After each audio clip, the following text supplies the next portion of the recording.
are the two basic problems with government borrowing. Number one, first of all, there is interest. This is something you rarely hear discussed on television. Why? Because it's such a huge number. In year 2013, the U.S. will pay about $450 billion, that's billion dollars of interest on a $17 trillion national debt.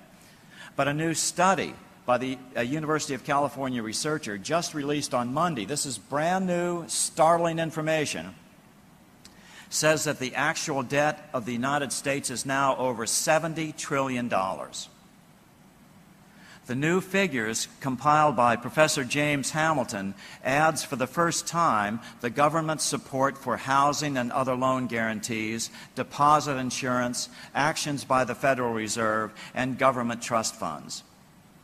Certainly in a rising interest rate environment, interest payments alone could crush the U.S. economy in coming years. The second issue is control. Who do nations borrow from primarily? Banks.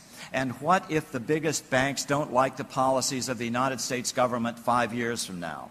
Well, they might just decide to stop lending, creating enough play money to support all this government debt. So this is the first problem with government debt. Remember the proverb, the borrower is servant to the lender. If government is the borrower, it is no longer sovereign. The lender automatically becomes the sovereign. Political science has devised a word for this condition. It's called plutocracy. One thing is for certain, no truly effective legislation to diminish the power of the biggest banks can ever come out of a legislature that is borrowing from these same banks. So in order to have any shot at developing a Solonic structure where you effectively cut the control of government by banks, your government cannot be allowed to borrow, not 1 lira, never again from anyone. So now we come to the fourth point, the money creation power. Even if your country is not borrowing, there is still a big problem if your banks practice fractional reserve lending. Why? Because this means banks create the vast majority of the nation's money, and guess what? In the U.S. and the U.K., that's about 97% of the money supply. Banks are corporations, and corporations are required to maximize their profits. What does this mean? It means that banks will never operate in the public interest. It is impossible for them to operate in the public interest.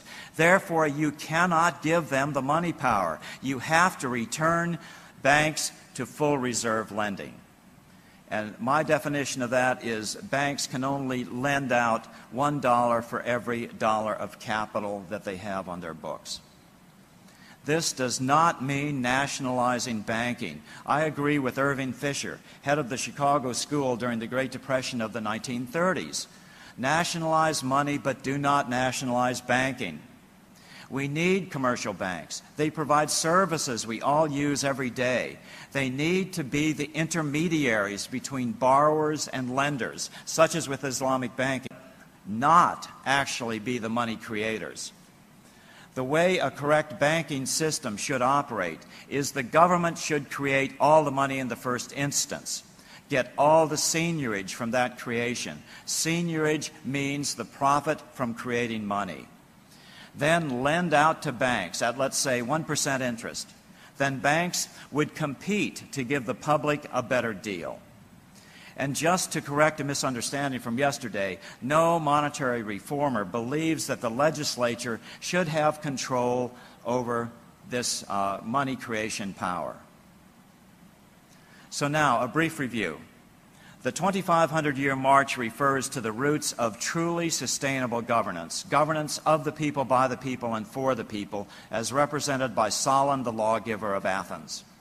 Number two, over-consolidation of power kills sustainable governance because it kills buy-in from the public. This is a tremendously underappreciated feature. National debt National debt is killing national sustainability in two ways. Number one, the interest is sucking the life out of their economies, and number two, the control factor exerted by the lender ensures that the problem cannot be fixed by legislation.